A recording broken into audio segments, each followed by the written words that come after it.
Attention action martial artists. NAFMA and USKA Fight Sports have finalized an agreement that will form the NAFMA KO Fight Series. This is beginning in October 2019. USKA Fight Sports is a promotion company matching athletes in glory style and Muay Thai style competitions. The goal of the NAFMA KO Fight Series is to provide a clear path for athletes competing in sports karate to transition to the full contact arena. Beginning immediately, all USKA fight cards will have 1 or 2 bouts featuring NAFMA athletes. All sports karate athletes are invited to participate. A true grassroots pathway for athletes to the kickboxing arena, as stated by our publisher and also NAFMA President Jose Burgos. Gary Grant Jr., USKA Fight Sports President, also has a few words to share. My background and roots are in sports karate. I look forward to helping the elite sports karate athletes smoothly transition into the full contact arena. Be sure to follow NAFMA and USKA Fight Sports for their news on their new KO Fight Series. This is Action, signing off. Saturday, October the 5th, USKA Fight Sports returns to its home, the Parkview Inn, on Bulldog Drive in Allentown, Pennsylvania, with another pro Muay Thai card. Get your tickets at USKAFightsports.com, USKAFightsports.com. My name is Jose Burgos. I am owner and operator of Black Griffin Martial Arts in York, Pennsylvania. I've been doing martial arts for 20 years or so. I have a few martial art backgrounds. I've taken Brazilian Jiu-Jitsu, kickboxing, a little bit of boxing. I am heavily trained under Ishin Jiu-Jitsu. I did that for the last 20 years. That's been my go-to martial arts. I'm under instruction of Shihan Ganser in Reading, Pennsylvania. Get out and vote, right? Right, that's right. You got to vote for Sheriff Ganser. Make sure you get that vote out. Those that are in Reading. He's the man. He's going to take care of business. So that's pretty much it. Right now I'm just running a kickboxing program where I'm at, and I'm also running the Ishin Jiu-Jitsu, which is a karate style.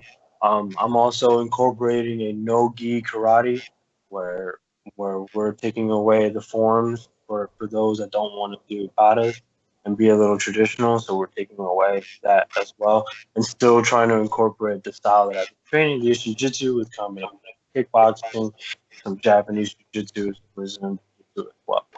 Right, you say that's it, and then you have a whole nother list of stuff. That's yeah, awesome. And am I getting this right? Just from seeing it on Facebook, did you just open up a new shop? Yes, I am. So pretty much, I'm like Batman without the money. And then at nighttime, I do the martial arts. I just opened up the shop. September 3rd was my first day of opening. I had the shop in my possession. I just had some pickups here and there that I had to deal with, but everything's looking pretty good. Everything's on the on and up right now. I couldn't be any more happy or blessed at this moment. Tell everybody where your shop is, and then we'll talk about some fights. Okay. The shop that I have is in York, Pennsylvania, in the West York area. It's called West Side Hair Lair. It's a hair layer because when you walk in, it automatically becomes like a dungeon. Windows are high, the ceiling is very low. It feels like you're in a little cave, but it's comfortable. It's home. It's where we're at. Very good, very good. All right, so you have Ray Jensen. Am I saying that correctly? Yeah. You have him fighting on, let's see, October 5th coming up, and we're getting ready for that. It's like 2 weeks out. I'm doing an interview with him tomorrow. And tell me a little bit about how his preparation's been going and how your kickboxing program helps him. It's been going pretty good. He's actually kind of a little easy to train him. He and I share the same coach. He was under the tutelage of Sensei Boomer Gladfelter for a while as a kickboxing coach. And when Boomer left the area, he let me adopt Ray. And I say that right. He let me adopt Ray. The way it is. Boomer trained me as well in my kickboxing background as well. So, it was fair. It was good. Ray's doing pretty good. We've been incorporating a little bit of the karate background as well with Ray. I didn't change a lot from him with the training that he has done with with Boomer. We just tweak things here and there to a little bit of my style, a little bit of Boomer style, and we're letting Ray do his thing. Let him be a little bit more natural with himself and what he feels comfortable putting out there. I feel like it's easier for fighters to do that than try to cookie cut a plan for them. I want them to learn to as well as go. So off the street, Ray came in to Boomer first, because that was just how it was at the time. Now, did he come in to for karate, or is he a kickboxer since the beginning? He's been a kickboxer from the beginning. From at least from my understanding, he's been kickboxing from the beginning. Which is okay because I have a few guys that go back and forth, and I have guys that share both styles as well. Right. Well, that leads me kind of my next question. We're going to follow up with Ray a little bit on that tomorrow. But when we're doing a NAFMA KO Fight Series now, where we're trying to tailor a program for fighters coming from the karate world into the kickboxing world. We've had a lot of success with fighters over the years with that, like coming into those programs.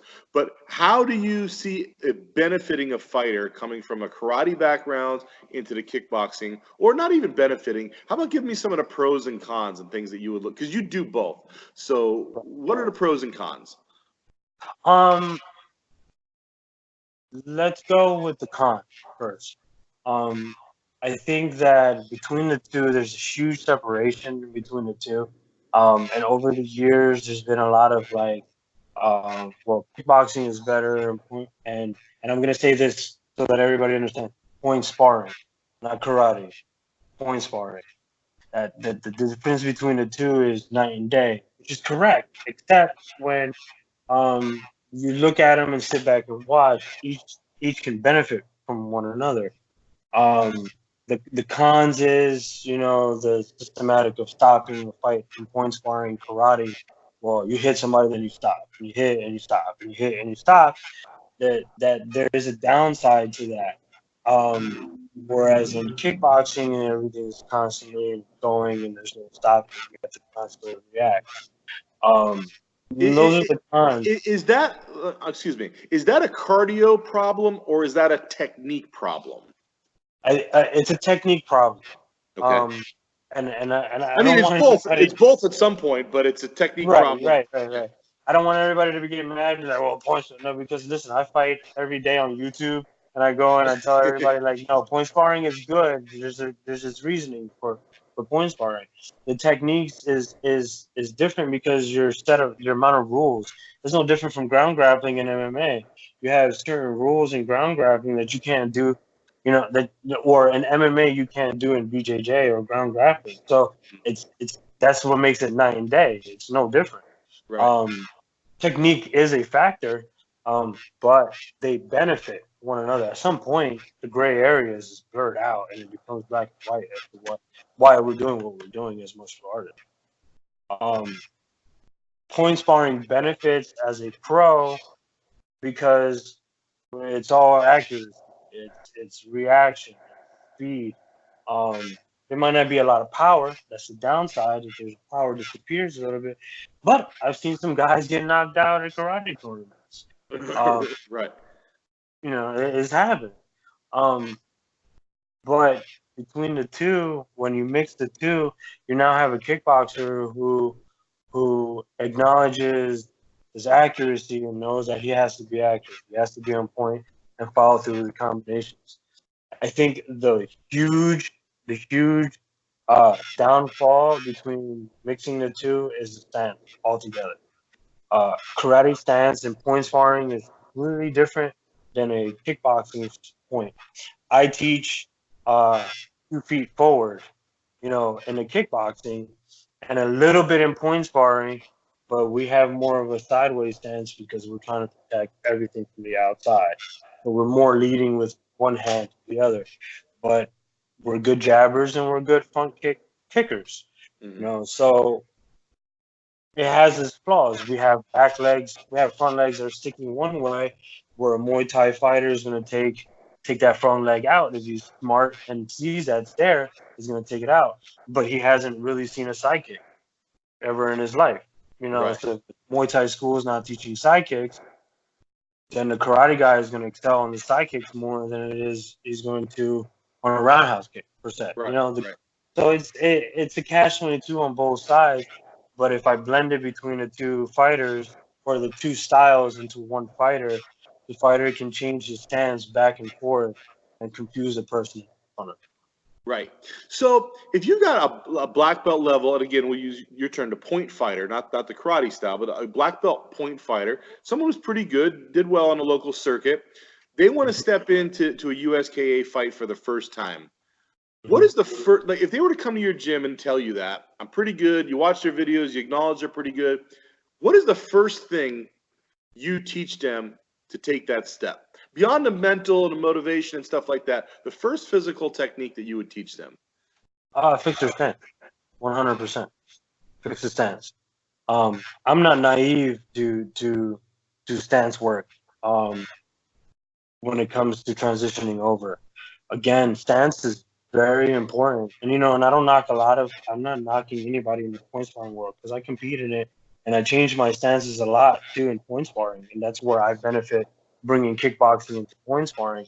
I change my stances a lot. And the biggest flaw is the sideways stance. Is that well, I call it a skateboard stance, where it totally negates the roundhouse kicks, takes away from protecting that lead leg from taking a roundhouse kick.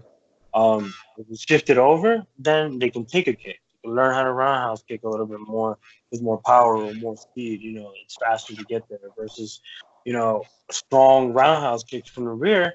Again, don't get me wrong, roundhouse kick from the rear in a karate standpoint is strong, it's powerful, but it takes too long. Where, you know, a squared stance is going to take it over. And that's where, you know, I pick things up like that from Shihan Gangster because our system is designed to be 2 feet forward, squared up with a person to the degree that all our weapons are available. Right, right.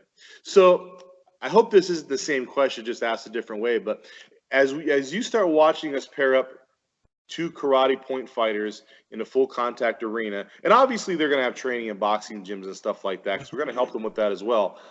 What do you think the ones that are successful, beyond just their stance, what do you think are going to make them successful? We always preach he who has a better cardio wins. I think a lot of it that's going to make him successful is the endurance part of it all. There's a lot of bouncing and a lot of energy expelled in point sparring, versus where kickboxing we're a little bit more flat-footed, to a degree where we're trying to generate a lot of power from the ground up. So I think that's where the success is that the cardio is a little bit better. Again, I don't knock any of the styles at all. It's just right. You can see from night and day who's going to last a little longer than the other. But that also happens to be where it's a stop and go. Point sparring is stop and go. They got a little bit. They can last that first round. Now they got to try to get second round 2 and round 3. Correct. Or kickboxers will win at the end of that because they have the endurance for that as well. Right. So it's kind of like it's catch-22 either way. Good. Well, hey, I wanted to talk to you about Ray a little bit before I interviewed him, and I definitely want to talk to you. I think we hit on some good topics with the NAFMA KO Fight Series there. I'm going to see you in about 2 weeks. Any last shout-outs before we hang this up? I don't think so, but yeah, I appreciate you guys getting a hold of me, especially about the NAFMA. Like that's awesome. I'd like to see karate involved in kickboxing a little bit more, or at least a little bit of a crossover between the two. I mean, it's been traditionally done. It's historically done where kickboxing and karate was together. I mean, that's what formed our kickboxing as the way it is. I'm happy to see that that's happening, and I'd love to see what's going to happen in the future from here on out. Great. I hope to have you involved in it even more in the future. Thank you. Appreciate it. All right. Hey, thank you, sir. And like I said, I'll see you in about 2 weeks. All right. Thank you very much. Yep. You have a Talk good to you day. soon. Saturday, October the 5th, USKA Fight Sports returns to its home, the Parkview Inn on Bulldog Drive in Allentown, Pennsylvania, with another pro Muay Thai card. Get your tickets at USKAFightsports.com, USKAFightsports.com.